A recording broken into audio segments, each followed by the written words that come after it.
Welcome to StaarCast, a show about tarot, divination, and all things mystical. StaarCast is a celebration of StaarCon, the Southeastern Tarot Artist and Readers Conference. I'm Amy Mauser, and here's your host, Christiana Gaudet. Welcome, everyone, to a new episode of StaarCast. We are so happy to have you here, and we hope that you'll be joining us in January 21st through 23rd, either online or in person in Palm Beach Gardens for StaarCon. With me today, one of our StaarCon presenters, Kim Danbert. How are you, Kim? I'm doing okay. I'm just getting over my booster. I just had my Moderna booster, and everyone said it's like being kicked by a mule, but it really is. So, well, I'm glad you're feeling better, and I'm glad you're playing it safe. They say Moderna is probably turns out to be the best one. So, oh, wow. Yeah, so that's a good thing. All right. So we are so excited for StaarCon. Now, you presented last year when we did StaarCon all online. You presented with us. I had the best time. I really enjoyed the virtual concept a lot. And I mean, a lot of people don't know that I'm 4'10". So I'm not always, in a virtual setting, I'm not jockeying for a position to see the presenter. Are you there? Can I see you? No, thank you for that, because that's a whole thing I hadn't even thought about. Like, for the people, there's advantages to each. There's advantages to being in person. There's advantages to being to being online. I had not thought about, for a person who is not tall, I hadn't really thought about that particular advantage, but it makes sense. And of course, I knew that you were not tall, and your husband is super tall. He's 6'8".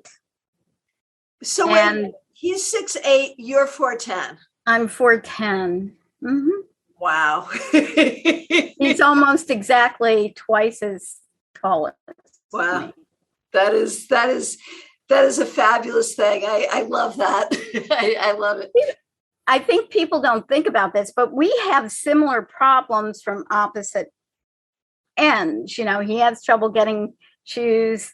I'm always in the children's section, children's shoes, and airplane seats and theater seats. Oh gosh, yeah, I'm sure. Yeah. I'm sure. So while you may be short of stature, you are certainly not short of wisdom. Oh, you're so sweet to say that. Now, before we get into what you're going to be presenting and all of that, I would just love to hear your tarot origin story, because I know you've been working with tarot for a long time, and I know that because you presented at the Tarot World Congress, and that was back in the 90s. So if you were presenting at an international conference back in the 90s, you've been doing this for as long as I have been. So tell me your origin story. My origins in spirituality and spiritualism, I'm a medium as well. So I took some training at Casadega, which is a town of mediums and psychics. But the first person to show me a tarot deck introduced me to Casadega and introduced me to two of my other lifelong interests, one Jack the Ripper and the other the Shroud of Turin. Could they be more different? But I got my first tarot deck at a magic shop. Mm-hmm. And they had a couple of tarot decks. In fact, I have that tarot deck here with me. Wow. And which deck is that? So this is the Sacred Rose Tarot. Oh, yes. I also have that deck. Well, I modified this deck because I actually ran over it at one point at an event, ran over one card. And so I rebacked them and stuff like that. Wow. Yeah, but she had some at the magic shop. She had some samples, and what was interesting about it to me was I was shuffling and I was thinking about, I want a card to represent me, which is now, as we know it, a significator. Right. And I shuffled and the high priestess came up. And I thought, oh, that's clever. And I reshuffled, and 3 times in a row, the high priestess came up on top. Wow. So that has been my significator ever since. And of course, back in 1980, we, didn't have the girth of tarot decks and tarot literature that we do now. In fact, I think back then the only book I could find was by Eden Gray. Yes, I started with Eden Gray too. Yes. Yeah. So, I read that. I read The Pictorial Key by Arthur Edward Waite. Did your head explode when you read that book? It did. My husband and I have a saying that if somebody is a vehicle by which something happens good for you, but they're not exactly parallel to your beliefs or whatever, we call them an instrument, but an instrument, but an instrument. They may not have everything, in line with your ideas. Right. So, those are my origins. They're kind of anomalous and slightly boring. I love it though, and it actually for me brings up a question, because obviously Cassadaga, like Lilydale, they started as spiritualist camps. When I had my office in Niantic, Connecticut, there's also a spiritualist camp there, but it didn't grow into an actual village as Cassadaga did or as Lilydale did. But I ended up on numerous occasions working alongside mediums who were spiritualists, who were trained by the Spiritualist Church. And they seem to take a very dim view of tarot. Now, you're nodding your head. Of course, for those people who are listening, they can't hear completely, you. Yes, I completely understand that. When I went to Cassadaga, I was working in the hotel. Mm-hmm. The hotel, if you haven't been there, the hotel is neutral ground. So part of it is, the National Spiritualist Association. Across the street used to be the Universal Center in the village of Cassadaga. And the person that I was working there, so a person offered me a job. Will you come over and read tarot? I was at an event across the street, and I said, sure. And while I was there, I learned a lot about the business of giving readings. Uh-huh. But the people in the National Spiritualist Association, they would invite me to events. I would go to fundraisers to conduct readings for mediums nights, but they would say, we do not believe in focal points. You leave your crystal ball and tarot deck home. Mm-hmm. Mm-hmm. But it isn't like that now. You can go into Cassadaga at the camp office and pick up a crystal ball and a seance trumpet. I have one of those, and you can pick up tarot decks now. It didn't used to be that way, though. Wow. Thank you for letting me know that, because I've sort of stayed clear. I have great respect for the Spiritualist Church, but I've sort of stayed clear of them because I did not feel like they had great respect for me. So right. I'm glad that has changed. That's a fabulous thing. Next question. Was that a seance trumpet, a spirit trumpet? What was that? Oh my goodness. I if I had known, I would run over and pick it up. But a seance trumpet, do you remember those little water cups you could keep in your purse, and you pull them up and they stack? Yes. That's what cups. Right. Well, mine does that. You just pull it up and it comes, and what it does is it helps with spirit voice and sometimes apports.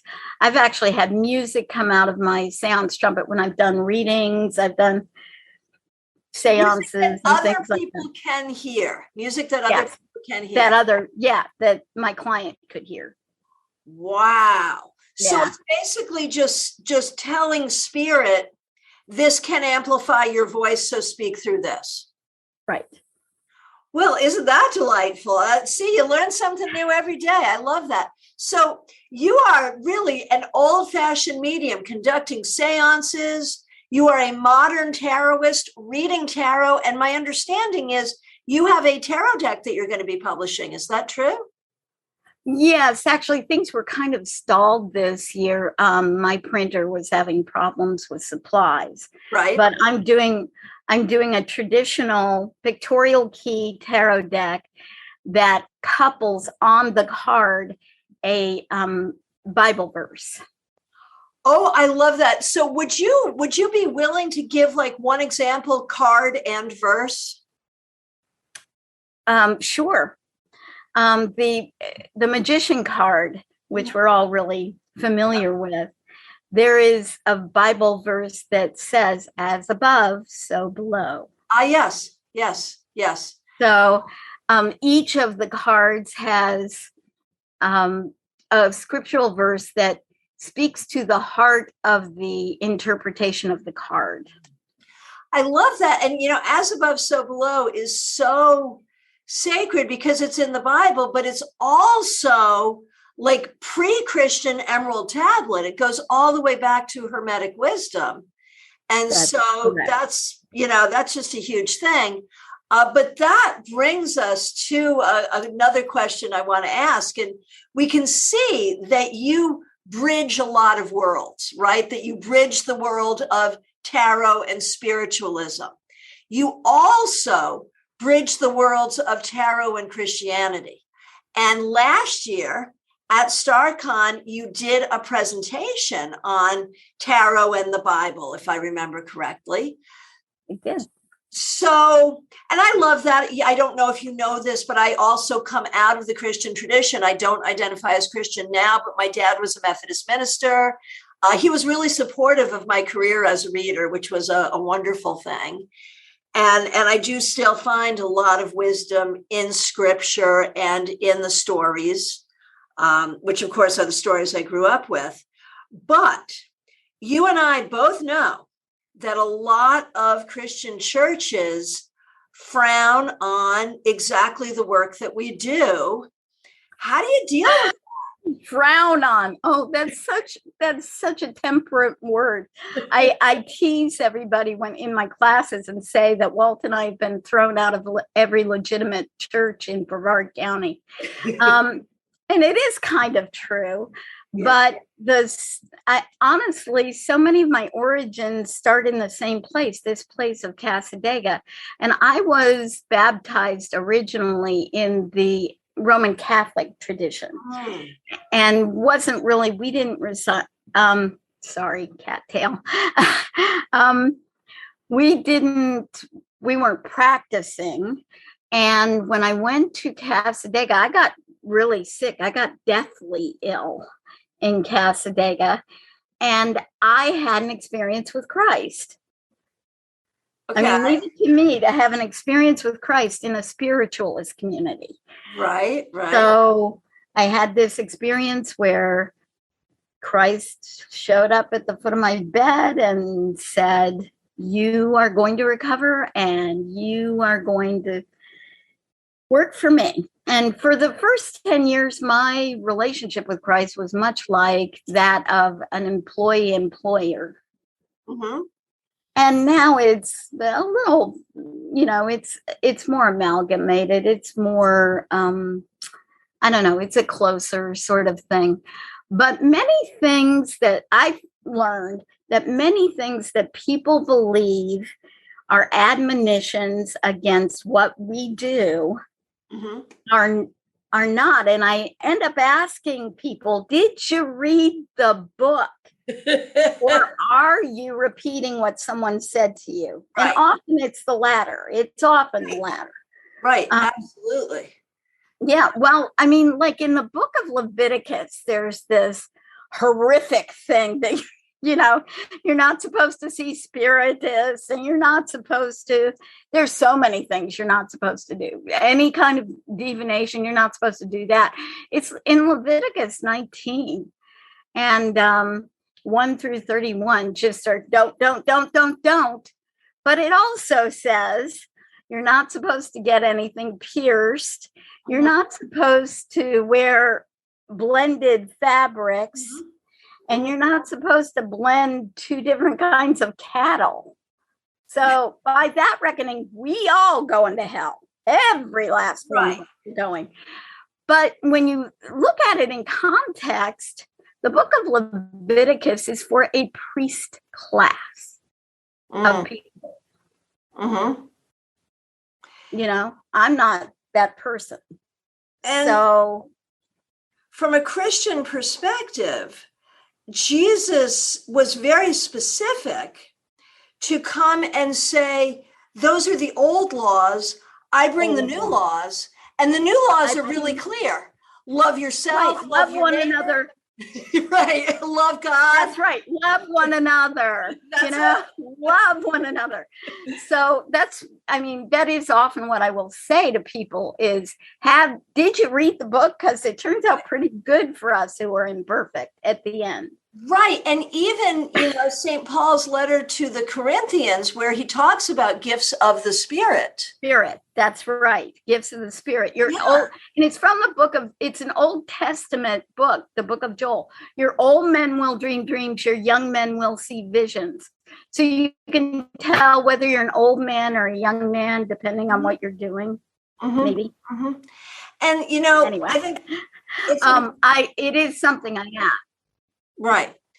I think it's important to recognize, too, the book of Leviticus is also what is often used to justify homophobia.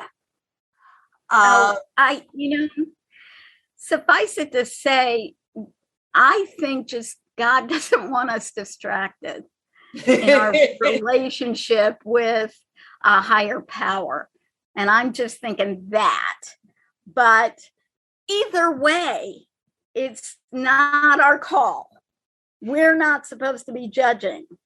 And I think that, to recognize that one book of the Bible is not the litmus by which we should look at how to live, whether we're a Christian or not, however we're seeing that. It's just not like that. Well, I think you're absolutely right. I mean, in the book of Genesis, it says, thou shalt not suffer a witch to live. But when you read it within context, when you're looking at that language, what it means, what is kind of left off, you just don't, if this person doesn't believe as you do, then you don't let them make a life among you. These are older. I mean, this is back when people did not have discernment. Well, and we've grown. That is the other thing, is to think about, how culture changes and how times change. And that's an important thing. So, I mean, all of this leads me to think that in a way, I'm sure this has not been an easy path for you. No, it hasn't been an easy path, and people don't often live on a bridge. Which is right. Kind of work.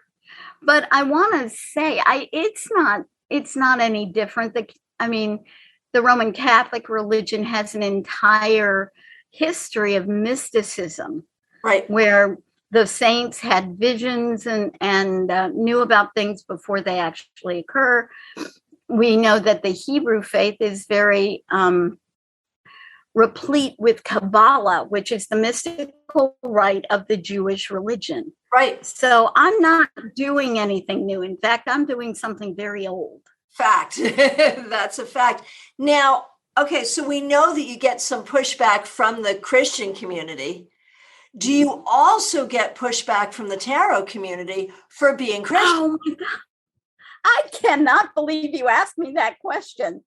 Yes, I do. Of course you do. Actually, or I have. I mean, and I guess it just has to do with what, where you're feeling threatened, maybe.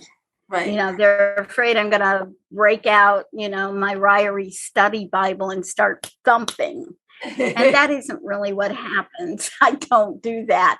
I do ask people about what is your belief system? And I believe in honoring most belief systems. I mean, if you really believe it, I am not in the position to judge you.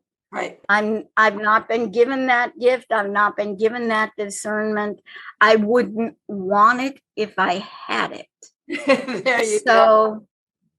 you know, it's just what I'm saying. But I have on both sides of the bridge want you to side with them.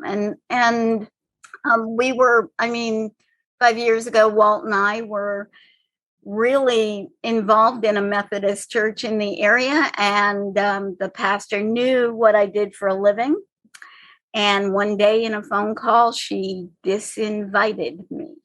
You got kicked out of the Methodist. So where do you go to church now? We don't have a church home. Walt and I practice communion every day of our lives. Every morning we pray for everybody, you know, in our family and people that we have people on a prayer list and that sort of thing. We have communion. Sometimes we have devotion. I'm very active, as you know, in Bible journaling. So if you live on a bridge, you have to get used to your feet being in midair.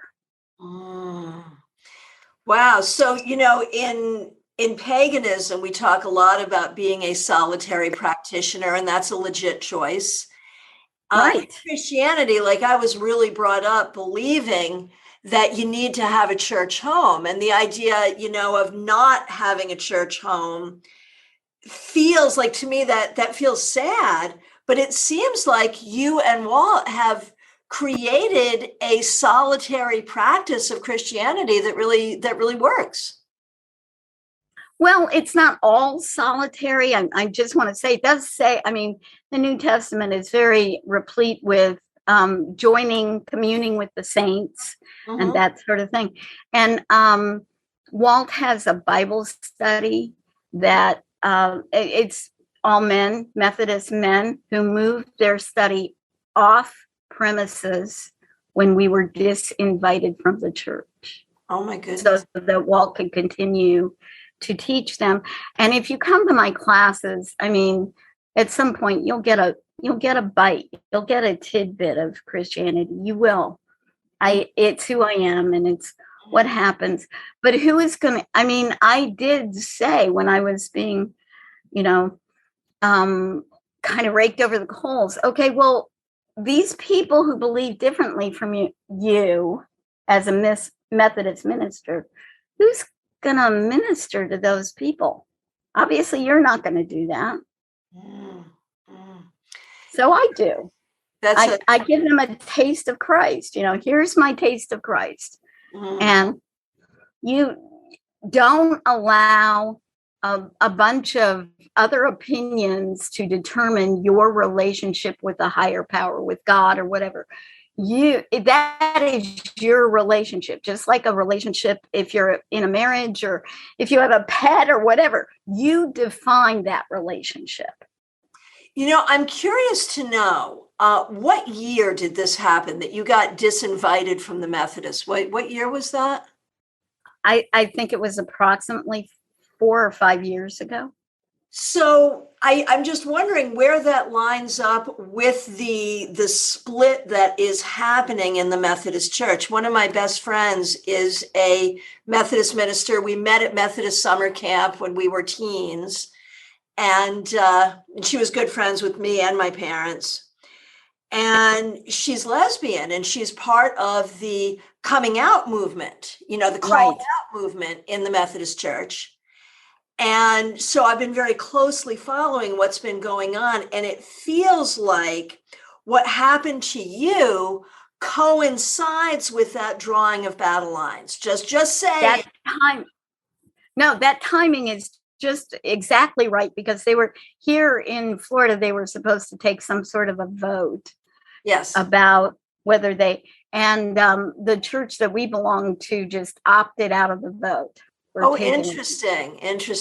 So whatever, but just think about this. I mean, I think about this, a scene from a very old movie called Summersby, where a very old woman is talking about someone working her, it's after the Civil War, and someone working her fields. And she says, I'm not going to have my field next to those people, meaning the Black people. And the man that's running the meeting says, okay, so where are you going to live? Where exactly are you going to live? And when you look across this country, there are many people that have differing lifestyles and differing belief systems. I don't believe lesbianism is a belief system. No, I believe who you are. I believe it's who you are and it's who you love. Right. And I'm much more interested in people who are interested in loving than hating. God knows in this world, in the last 2 years, we certainly need more love. That is a fact. So, speaking of love, we'll use that as a transition to StaarCon is coming up, and we love that. And I am so excited. I'm actually going to your intensive the day before. Oh, wonderful. I am when do we get to teach? When do I get to take class from you? We're both so busy. We don't, unless it's an event, we don't get to see each other. So I'm very excited. And if your listeners and viewers haven't signed up, sign up now, because it's going to be amazing. Well, I really appreciate that. The pre-conference intensive, because I'm running the conference, and I love to teach. As you know, you've had me as a guest teacher at your events. But during the conference proper, I want to be there as host. And yet I can't pass up an opportunity. No. So the pre-conference intensive, for those who don't know, and thanks for the window in to talk about this, it will be a full day of classes with me, 9:30 a.m. till 5:30 p.m. It's a separate ticket. And it's 5 classes throughout the course of the day, finding the magic of tarot. And it should be really, it's an intensive. It should be fun, but it's going to be intense. And I'm so glad you're going to be part of that. I really appreciate that. I'm so excited. I have goosebumps. That is fabulous. So will you share just a tidbit of what you're going to be teaching at StaarCon? I'm reprising the presentation that I made at the World Tarot Congress. And I don't know if you've ever been, like any tarot conference, you have these beautiful luminaries. And then I was invited to come, Kim. Janet Barris, who was putting it on, said, come and teach us something. Mm-hmm. And all of the teachers before that, Mary Greer and Haya Vanoff, and I thought, no. So I taught a game. Okay. And the game was, I thought, this way, I don't have to have a debate with anybody about tarot history. All I have to do is present the game. So it's called Court Cards and Kingdoms. There are 4 kingdoms: the Kingdom of Cups, Wands, Swords, obviously, and Pentacles. And where you sit determines who you are in the court: Knight, King, Queen, Page. And then we divide up all of the major arcana cards, and you are given a conundrum, a problem to resolve, and the pages can go to the other kingdoms for communication. And when I originally presented this, Walt was with me, and we were setting up the tables. There's nobody, and I turned around to say to Walt, nobody's coming. Nobody's going to come to this. And he had read from me and said, you are going to be surprised. This is going to be jam-packed. People that you don't expect are going to be there. And I thought, yeah, okay. And I turned around, and all of the people that entered my space were teachers. Corrine Kenner, Mary Greer. They were all teachers. And I thought, okay, thank God. I had an outline. Just read the outline, Kim. And they so got into it. It's a role-playing game. They so got into it. Mm-hmm. And I remember at one point, one of the characters was the Hierophant. And he said, I have a comment. So I walk over to him with the mic, and he says, once again, the church is misunderstood in all of this. And I thought, oh my gosh, he's in the zone. He's completely in the zone. And the resolution for that particular game was the Kingdom of Cups poisoned their own heir apparent. Oh no. Tarot people are ruthless, I'm telling you. And it was a lot of fun. And it's something you can do in the space of an hour. So it's a lot of fun. That is fabulous. So we'll have to see what happens at StaarCon. That is, and I think for most of our StaarCon presentations, the people who are coming in online and the people who are in person are going to have pretty similar experiences. I think with this workshop, it's possible that it will be somewhat different, that the people who are in person will experience this differently than the people who are online. But I think we can say that everyone will learn something and everyone will have an enjoyable experience. Wouldn't you agree?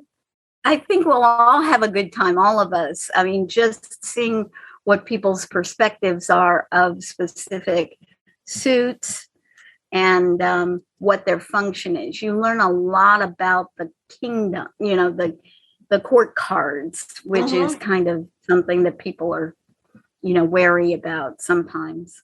Well, that's just it. And I think this is like at every conference, there should be at least one class about court cards. Right. And so this is last year, Maria Luisa Salazar spoke about court cards in both Spanish and English. Oh. This year, it's you. And Maria's actually going to be joining us. Maria Luisa will be joining us all the way from Peru. So we're really excited about that. Yeah. Yeah. She is. Oh, I will love seeing her. Love seeing her. Yes. You have a great lineup. And gosh. Yes. Some of the things that, I love the luminaries too. Mm-hmm. I love Mary Greer. I love the luminaries too. One of my favorite authors is going to be at this, at StaarCon. She wrote 2 really excellent books. Her name is Christiana something. Oh, she's written some really excellent books. I love the luminaries too, but I have learned some wonderful things by people who are a little lesser known. Right. And we try to have a good balance of that at StaarCon. We have Rachel Pollack, we have Sasha Graham, we have Ciro Marchetti, we have Jenna Matlin, Nancy Hendrickson. We have some well-known people this year. We're very excited about that. But we also have some rising talent. And I'm very happy with that. Frank Kowalski is going to be talking about tarot and the Fab Four, tarot and the Beatles. It's going to be amazing. He is he's a South Florida guy, Frank Kowalski. He is just a wonderful guy and has built a really great tarot business a little further south from me. And he loves the Beatles. And it's a funny thing, too, because I have great love for the Grateful Dead. And Frank Right. also loves the Grateful Dead. So he and I have that in common.